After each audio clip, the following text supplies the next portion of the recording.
Find the good news in the bad news to help find the answer to the question, what can I do to help? Hi, I'm your host, Je Passe Partout. And today we're joined by Sophie, founder of WeDoSomething, a strategic idealist and inclusion designer on a mission to counter social division and address systemic social issues. In this episode, we explored the aha moment, up and downs of her journey, and so much more. Hi, Sophie. Welcome to Business Not 101. Yeah, I'm happy to be here. Thank you. Okay, let's get this started. Your 60-second business pitch about yourself and your project. Wow. Well, I'm an impatient idealist and a very strategic idealist. So I had founded a nonprofit called WeDoSomething. And from that has emerged a new project called Versus. And Versus takes on the not so small task of creating a middle ground between people who are divided. So the idea of Versus is to build empathy into public life, to teach us and show us how we can actually talk to so-called others across lines of division. And I think that our latest news headlines would show that that's no small task. That's very true. So where did the idea come from? Actually, I've had this idea. The project Versus has been in my mind for over 10 years, and it began when I used to organize something called the Salon Speakers. So I used to organize this conference that would attract Quebec elite. The idea was that they would invite a speaker from a global speaker, like the former Prime Minister of Spain, Aznar, or this great British intellectual, Christopher Hitchens, who's now passed away. And the big names of Quebec were in the room to listen to these great minds talk about the future of Europe. And this was way before, we knew, before Russia began to, before Putin, before the rise of Islam and so on. And I remember being shocked that these very intellectual people would come and speak to us, and people would have a really hard time accepting what they were saying. Like, although we were sitting in the room with the top elite, people didn't enjoy discussing ideas. They just received them from the speaker on stage, but they got really offended if this person said something that they didn't like. And I remember thinking, wow, we really don't have a culture of engaging with uncomfortable. And I noticed then that even though we were in a room of great intellectual and business minds, it wasn't part of the way that we do things. And I thought, this is a bit scary, because we have to talk about these things. We have to talk about the biggest issues that are facing society. So I had this idea that, well, could I start a debate series? And then I thought, debate is not part of Canadian culture. It's very European. In Britain, you see it. In France, like, it's normal to discuss and have strong discussions over dinner parties. But if we do that here, it's quite tough. So then I thought, I'll start a show, and I'll be the host, and I'll take a divisive issue like the Palestinian-Israeli crisis, and I'll go and I'm pro one side. I'll go and find the other side, and we'll discuss our ideas. And anyway, for a long time, I really looked at ways to do it, and then I just got scared. And everyone said, why would anyone be interested in this? And I didn't feel that I was ready to take on the challenge. So I stopped. I ended up working I worked in advertising. I worked in public art production. I founded my nonprofit, WeDoSomething. And I started for 5 years. I designed ways to get strangers to care about each other. WeDoSomething would bring communities together that didn't know each other. And I learned by doing that. I learned how to design experiences. And that's now my main job at the moment is with C2, experience design. How do you design ways for people to engage with strangers? And that's the heart of Versus. How do you design ways for people to engage with strangers and to feel good about it? That's really interesting. Yeah. And so that's quite a bit to take in. When you look at it, do you feel that from going like sort of a TED Talk type atmosphere where somebody's talking to an audience versus where people are interacting with each other, so more of a networking experience, do you think people are more open to conversations that are a bit harder in that realm? Or do you feel that people are better just to listen to it and then sort of take in the information and think about it? It's a really good question. I honestly think that, there are a lot of people working on this issue. In Canada, the government is putting a lot of money into fighting fake news and disinformation, which is a great source of division. There are great academic minds, even here at Concordia Project. Someone is this incredible project that looks at how extremism and hate grows. There are so many people working in their silos on this issue. And what I've noticed is that it's not so much about whether it's one person on stage sharing an idea and the audience listening, or whether it's a group of us sharing ideas. I think that the key is that we are not educated and taught to engage with other people. We're not taught we're not given the tools of understanding our own reactions, or even we're not even taught like our biology, in the sense of understanding how much of the way we treat each other is unconscious. So I think it's actually the question I would ask is, like, we have to go back a step. Forget standing in a room and sharing ideas. First, I think we need to be introduced to our bodies and to our minds and to the way that these things come together, like our biology, but also our backgrounds. Those two pieces, they're your foundation for which conversations you can have and which conversations you will never want to have. And you might not even be conscious of that. Hmm. So for me, it's first introduce people to Yeah. themselves and give them the tools, like the self-awareness to go, wow, I didn't even realize that I overlook this kind of person or this situation. I'm closed to this, but not even consciously. Well, that's a good point. I don't know if I would just walk into an environment and suddenly feel very open. I guess you would have to create a safe space, but allow me to climatize to the situation and then to be able to open up. And it's interesting because I've done a lot of like sort of talked about racism. We did courses, we did sort of workshops to sort of educate ourselves. And I found the problem with them personally is that you didn't change your own self. Do you feel that there's a space or a way to create that you have something now that can say, hey, you know what, I'm going to create this space, and through this Absolutely. interaction? And that's what Versus is for. It comes from WeDoSomething, and the heart of my work with WeDoSomething has been inclusion. So now we're talking about diversity, equity, and inclusion programs. We're talking about, like, companies are formalizing this, but many of us have been working in these spaces already. So it's I think also what, with these DEI projects, a lot of the time they come to you and they teach you in your office, and you're never displaced and you're never asked to step out of the office or out of your comfort zone in a fun, and it doesn't have to be a sort of finger wagging, oh, you should go and visit other neighborhoods. It could actually be a powerful experience to give us access to other parts of our city, because there's something about immersing and being immersed in other people's worlds that already acts on the body. Like, biologically there's a response because we're exploring, we're noticing things differently.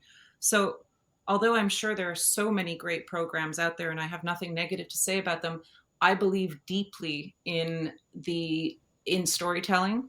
I believe deeply in listening and hearing the stories of others as a first step towards, without being asked to do anything, but just hearing other people is a way of letting them know that they're seen, but it's also a way for us to receive information without being forced to engage. So it's like a first level of arrival. And then I would say, is one of the parts of Versus is taking people to other neighborhoods and actually having these discussions, like aligning the theme of a topic with the location. So for example, if we were going to talk about DEI for our big office, maybe if I knew I was working with a group of, say, 30 people, the night before I would send a text and they would be asked to show up at a certain location, and that location wouldn't be in their neighborhood. It would be like the basement of a mosque in Park X. And that's where we'd work together.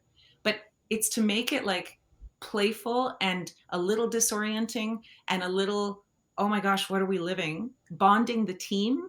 So you all look at each other and you're like, where are we? And then also allowing them to explore a little bit and to be in wonder. So I think I believe very much that we have to be taught without shame, without guilt. I really have no space for shame and guilt. I think they shut down the parts of the brain actually that are creative and open. So if you start that way and you start using that usual language, as you said, you can almost tell what the instructor is going to say sometimes. So how do we reach people in ways that change them? Well, it's usually your emotions that actually lead to the biggest learning. So it's teaching into the gut. The gut is the second brain. So how do I make you feel something, Olivier, if I come to your office without manipulating you, without cornering you? That's the art of what Versus offers. And that's what I love doing, balancing the rational mind with the experience, with emotions, so that you're actually exploring yourself as you explore this otherness. That's very interesting. Do you believe that, certainly we're talking about an employee setting and a company setting, let's say, is it really important for the C-suite to join in on this and to be part of it for any real changes, or do you feel it could be done just on employee levels within your coworkers? That's a wonderful question. I mean, the ideal is that this starts at the top because veut pas, most companies are quite hierarchical, and we've all been in a company where things are said at the top, but we know a little bit lower down the rung, like there's a bit of an eye rolling where you're like, but that's not actually how it is. So I think I would say definitely at the top, definitely the middle directors who are squeezed between the top and then their employees, they have the most pressure. Ideally it would start from the top, but I think also that it can be a powerful team building approach too, because if you can take a group of employees and give them permission to engage, to first of all be curious and a bit uncomfortable, and to actually examine, how they engage. Like Versus is built for offices, it's built for schools, and it's built for cities.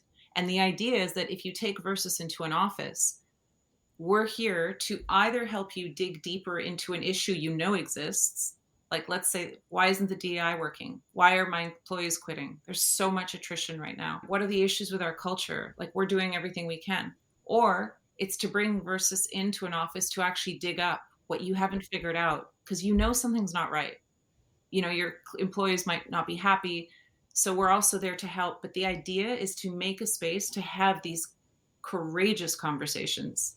But you don't just start in it. You don't just open a door and say, all right, we're going to have this really awkward conversation together.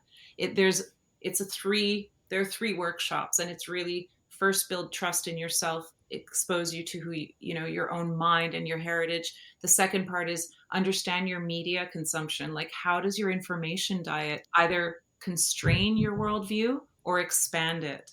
Like, in what ways are you making yourself stay where you were, or perhaps you're making an effort to move towards other ideas and perspectives? And then the third piece is like a gym, a dialogue gym. Like, if we want to be strong, we go and work out, we lift weights. Well, if we want to be good at talking to each other, then we have to practice the skills of discussion. And there's so many ways to make that fun. There's so many ways to do it so that no one is put on the spot or, forced to pick a side and name it. That's where my joy comes in. Yeah, that's really a great point. And something I always think of is inclusive language. It's something that I've only recently started to use. Instead of he or her, I use they and them.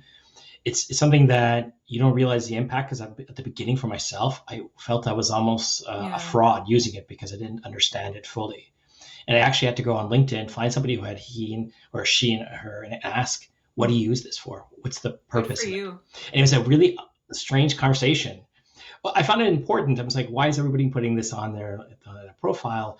And some people on LinkedIn, some other social media, but I really want to understand it from a point of view, not from just Googling it, but actually. You bring up something that really touches me, and it's one of the reasons that Versus exists, is I think that there are not many middle ground spaces. The idea is to create a middle ground in which you're allowed to admit what you don't know, and in which you're allowed to say, why do we say, all lives matter, Black Lives Matter instead of all lives matter? Like, and I'm saying this out loud on a podcast, I think it's important we have to talk about these things. If you can never admit what you're thinking, then you'll never have a chance to have a discussion with someone who'll say, actually, this is why it's important that it's Black Lives Matter, because our lives have not mattered. They have not been treated with equality and inclusion.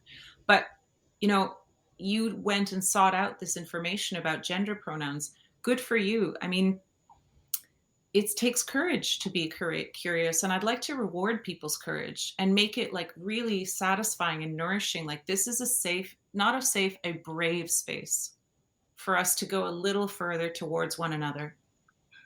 I think it was a subject that wasn't intrusive on anybody. It was an honest question. I don't know if I could do something that's much deeper, right? So there's certain limitations where I'm willing to go publicly and ask, and other ones I'm going to wait till somebody Yeah, brings it up to me. And I mean, I believe that's just from sort of my upbringing and sort of like just our I culture. agree. And certainly in Canada, I think we just very polite. We don't say anything, but we I hold a lot agree. in. So perhaps we need to Yeah. let more out. But it sort of leads me to another question.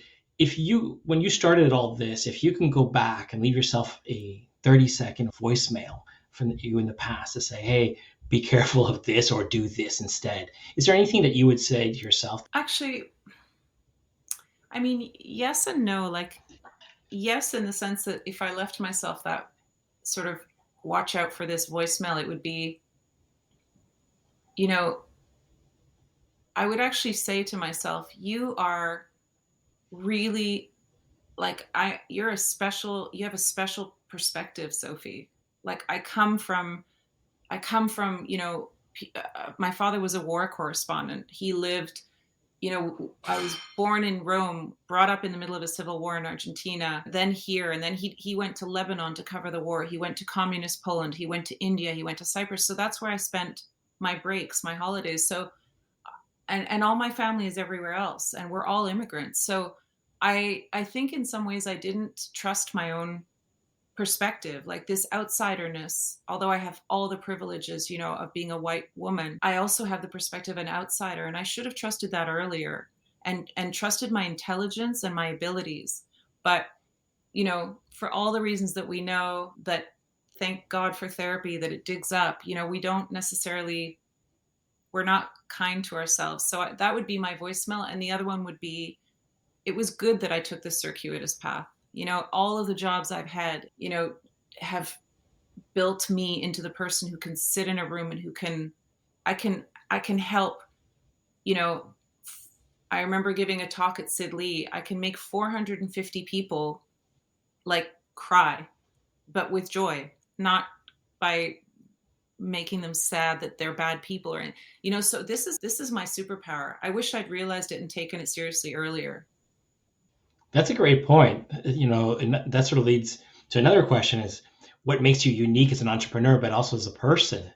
And I think that's sort of that's your superpower. But do you think that it's all your experiences that brought it out and expose it more than it was something that was built? Well, I read somewhere that we teach what we most needed to learn. And I thought about that, and I'm like, oh, isn't that interesting? I design experiences for a living. I teach at Factory, the School of Creative Leadership. I teach deep listening, and I teach ikigai, which is how to find your purpose. And that is hilarious to me because Oh, I that's come really from a interesting. family where listening was not part of the program, where I am a person who couldn't find her purpose for a long time. And it's the first thing I say to the kids, like, please take the pressure off because we're all figuring it out. You know, I think that actually I've been drawn to conflict resolution, to how to introduce strangers to each other so that they care. I care about inclusion because I have felt excluded, even though, as I said, I have all the privileges of a white woman, but I have often spent time in countries where I didn't understand the language or the culture, and I still feel a bit like an outsider here. Not because Quebec is not a good place, but my roots aren't here, and I don't even know where they are. So I think that a lot of my background is, we are darkness and light. So my weaknesses are also my strengths. Like this outsiderness is why I can sense in a room who doesn't feel included, who's not okay. And so when I design these moments specifically with Versus, or, even in my job at C2, I always think like, how do we design for the human being in the room who might feel the least at ease right now? Keep that person in mind and don't start up here, because everyone has a part of them. They like, it's like in class when someone would ask the question, they'd be like, I think it might be a dumb question, but everyone was so relieved that they asked the question. Because in the end, we all just need permission to be Yeah. like, actually, yeah, I didn't know that. Or, I'm not so comfortable. You know, we all just are waiting for permission to show ourselves, I think. Yeah, that's brilliant. I actually really enjoyed the part where you said you design for the person who will not partake the most. I always, when I go to events, tend to wait a little bit, and it takes a long time for me to get out of my shell. And I think so many experiences, you see people throw themselves in it. And I said, well, that's good for them. But what about the rest of us sort of lining around the wall, like the Yeah. wallflowers? So I think that's brilliant. Designing for the person who's least likely to join, for some, the people who are going to join are going to join. So I love that. That's great. So I'm going to switch gears a little bit. I'm going to ask more about you now as an entrepreneur. What makes you really productive? I need structure. You know, I've thought for a long time that I'm a very creative mind, and I always, you know, would say, oh, you know, I hate spreadsheets. I hate this. It's not true. I've really understood. I need to have a deliverable. I need a deadline. I need to work with other people. When I work alone for too long, I spin and I get a lot less done. I think there's that saying that says, you know, give it, if you want something done, give it to a busy person. I have been working flat out since January started in this new job, and on the side I am, you know, designing the Versus website, working on the curriculum. Like, I've never gotten so much done in such a short time. Yeah, that's a great point. So what makes you unproductive? What's something that's maybe a personal pleasure that you say, oh, you know what, but it really saps your time? Like for me, TikTok. Oh my God. I mean, social media. I did during the pandemic. For the first time, I started deleting Instagram from my phone for 2 to 3 weeks at a time. And it did me a world of good. And actually, I'd say that's one of the key ones, because I've also started to go silent on social media. There's so much happening in my head and in my work that actually I'm doing a terrible job of communicating it. Until I'm ready, I will. I mean, I think also that I choose to be unproductive now more, in the sense of there's this movement that I'm seeing growing, which is, and I think it comes a lot from the BIPOC communities, and from, I see it in a lot of sort of Black leaders who are quite rightly bringing up the fact that, specifically with those communities, the act of taking time to rest is in fact an act of resistance and of committing to the future, to being able to last, and to saying, like, I don't, in fact, even the word productive kind of, you know, gets on my nerves, because I feel this resistance of, you know, we're doing our best. We've gone through this pandemic. So I think there's a part of me that is also like, you know what, if you don't feel like doing something right now, I've been reading a lot. I read a lot. I love myself a good Netflix. I love some, you know, watching something, but reading is my joy, or cross country skiing, or walking, or friends, or dinner parties, or unfortunately Instagram, which is my least favorite unproductivity. Yeah, but productive too at the same time, because it's also good for social media. Your business needs it. Yeah, that's so interesting. You had me, except for cross country skiing. I hate it. We had to do it in high school, and I just hate it. Downhill, I I snowboard, but love cross downhill, country, but no. it's like, you know, it's not something I find cross country you can do on your own. You can do it no matter what. You just get out there, whereas downhill requires so much more planning, but I'm a fan. I support. Yeah, yeah, it's true. Talking about well-being, because it's a great point. So one of the questions I started to ask recently, because it's something that really touches me, is how do you, for yourself, create your well-being? In large corporations, they have sort of groups of people that take care of this. But so how do you create this well-being space for yourself? Because you're still a business person, you're still running a business. How do you create your space to? Well, I have two things to say about that. The first is that for myself, I find that more and more, and this is a big privilege, but I ask for help from people who, like, I make space in my life for, you know, an osteopath, acupuncture, like things that actually have a physical impact on my body, that signal to my body directly, like without my brain having to decide, you can calm down, you can come down, like you're safe, you're good, breathe. And I find, like, investing some of my time and budget into help like that has been really good for me. Writing, walking, like strangely walking at the pace that I want my soul and my breath to slow down to. Sometimes I'll notice that, like, you walk fast, everything is fast inside you. You slow down and walk slowly, and I'm like, oh, everything has just slowed down. So these simple things, I mean, and I'd say for offices too, you know, what I would love to see more of, and that having worked in, as I said, I've worked in pharma and advertising, like I've worked in the corporate world, there needs to be a lot more open conversation. Like, I don't want to hear that the boss took a course on mental health.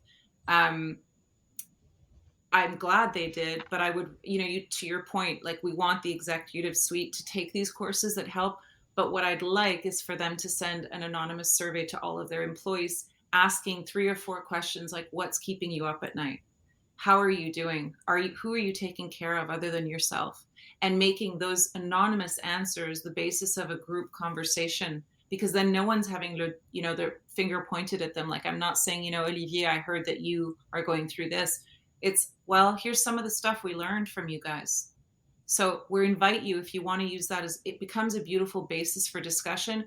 And nothing takes care of people's well-being better than a chance to talk and be heard. Nothing. It's the foundation, and we overlook it. We go for structures, workouts, like we look for something, much more complex. But the first act of connection and of healing is to talk and be heard. It's really interesting. Yeah, and I think that's a growing trend, is using applications to go and feel out how your employees and how your team is feeling, and getting almost like instant feedback, talking about structures, being able to go and see, okay, is my team's mood dropping? Is it raising? What's going on? To be able to really understand and to retain your employees if they feel like you're actually listening. But the next so that's step, a great point. even with those apps and those softwares, which are so clever, and I'm so happy they exist, but the step that's missing for me is, okay, you got the info, but are you having the open conversation now?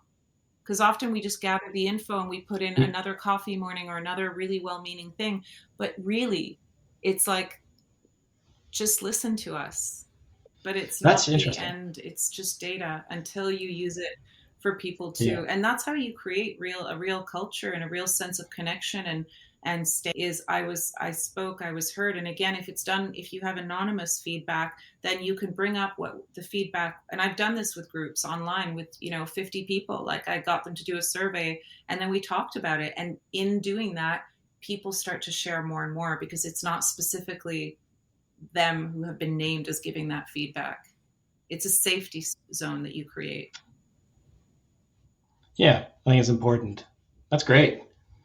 So where do you see that your industry going? What's like one of the trends you're excited about or worried about in your particular industry? Certainly, it's a very volatile time, as we know, but as well, I think a lot of people are starting to pay more attention to what you're doing or your type of industry. Well, I think I have 2 worlds a little bit. One is that I'm in my day job right now. I work in event design. These are business conferences. What we see a lot there is that there's this request for how do we make it more digital with pandemics and so on. How do we gather people not in person and yet make it meaningful and yet feel that sense of connection?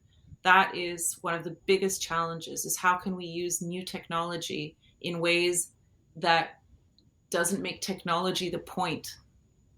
That's what a good tool is. We have to remember tech is a tool. It's not the point. So, when we go to the movies, there's tons of technology at play, but we forget it because we're immersed in the experience, and that's good technology. So that's the challenge in the event design world, is how to create connection and meaning. And you can do incredible things in VR, even the simple thing of, and this doesn't come from me, this comes from one of the people in my office, and they have incredible insight on this, but people are amazed when they get to play in VR and you actually encourage them to make a line and hold hands or hug. And then you get them to discuss it when they come off. And that's where they get to actually feel the emotions. And so you can take tech and do things with it. But I would say my industry, if we're talking about versus, I don't know what my industry is. I think my industry is honestly like a sort of, it's team building, it's inclusivity, it's social healing. It's creating bridges between us and look at the polarization of this freedom convoy. Look at the anger. That's such a perfect example of why we need this.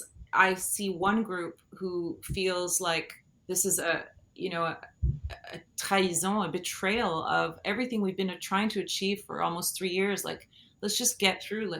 we're vaccinated to keep the masks on. Like, just come on, let's stick through, and like, we're almost there. And then the other group who sees this, and I won't go into the groups that are white nationalists and so on, because there's nothing good to be said there, and they are growing statistically. But the other group who is not white nationalist, but who is supporting this, feels like, but I've been home so long that I don't even remember why I should be caring about the other person. Like, why should I wear a mask for a person I haven't seen in 2 years, you know? And also, I need community. So actually, these protest movements offer a sense of belonging and a sense of community. And so people will join things and then ignore the details about, like, okay, there's some white supremacists in there. But what they're missing is, I feel like I was powerless and now I'm taking action, and that feels incredible. And I have a community, whereas I felt disconnected. I would like to bring these two perspectives and create a space in which we can figure out, because we actually have a lot in common, you know? So I don't know where that world is going, but I know that more and more governments are investing in this, more and more cities, as municipal officials are abused online, more and more offices are seeing that their employees need this. All right, I'm going to just change the mood a bit, but I'm going to go to one of my favorite questions is, what is one book that you read that's helped you in your business career? The most recent one I read that really has blown my mind is called Manifesto for a Moral Imagination. And it's by a woman named Jacqueline Novogratz, who was a banker and ended up founding something called the Acumen Fund, which, you know, is in the impact investing space, except that she doesn't do impact investing in the standard way. They fund only entrepreneurs who are focused on solving the world's most difficult problems. Things like, you know, much of the African continent doesn't have access to electricity and people don't have light. So they fund the guy who goes and builds solar lights that are chargeable, like a soccer ball that rolls around, and then that somehow powers the light. They fund incredibly ambitious projects like finding housing in Pakistan, but all over the US. She is brilliant. And what touched me is that this is my social activism side. She uses the capitalist model, but she takes what she needs from it in order to counter it. So she teaches her investors about patient investing. Hey, you're not going to have a 10% profit. You're not going to get 10% back on your investment. You're going to get 8%. And it's not going to come in 5 years. It's going to come in 10 years, but you're contributing to their other KPIs. So that book sort of straddles the line between a real business book that looks at a business model and capitalism, and real brave moral imagination about what business could actually achieve in the future. Yeah. Excellent. All right. One question that I like also is, if you can ask anybody for a coffee to pick their brain, who would it be? I think it's her. Like right now, it would be Jacqueline Novogratz. I would lock the door and be like, you're hanging out with me all day, please. It's something I care about a lot is having business. You know, this is more in my WeDoSomething days, but having worked in the corporate world and now having worked in the community sector, there is an intersection between those two worlds. Like, businesses are increasingly under pressure to have a purpose and to contribute to the community building, and the social issues that are out in the world affect their markets and affect their consumers and their employees. But the ways that we're engaging with one another are still so old school. Philanthropy and many CSR strategies are amazing, but most of it is always based on one thing, and that's a giver-receiver dynamic. You know, it's often like, it's not equals. It's not the community leader and the business leader, you know, exchanging ideas and finding the best way to work together. It's, we have something to give. Who wants it? So that's where the listening comes in as well. Really interesting. All right. My last question is, how can people reach you? How can they connect with you? What's the best way? Well, the best way to do so is to email me at hello@wedosomething.org. But I'm on LinkedIn. I'm on Instagram. WeDoSomething is on Instagram. We'll be launching Versus soon. The new WeDoSomething website will be launching, I would say, end of March, beginning of April. So I'm hoping that they won't have to look too far. It'll be easy. Perfect. And we're going to put that all on the details of the show. Well, thank you so much for joining me today. It was a real pleasure. Great. Thank you, Olivier. I want to thank you for joining us today. We hope that these podcasts give you some insights from the stories and experiences of the founders, entrepreneurs, and business owners who share with us. And we hope that you find some useful takeaways that help you along your own business journey. Like always, please follow and leave us a review. Until next time.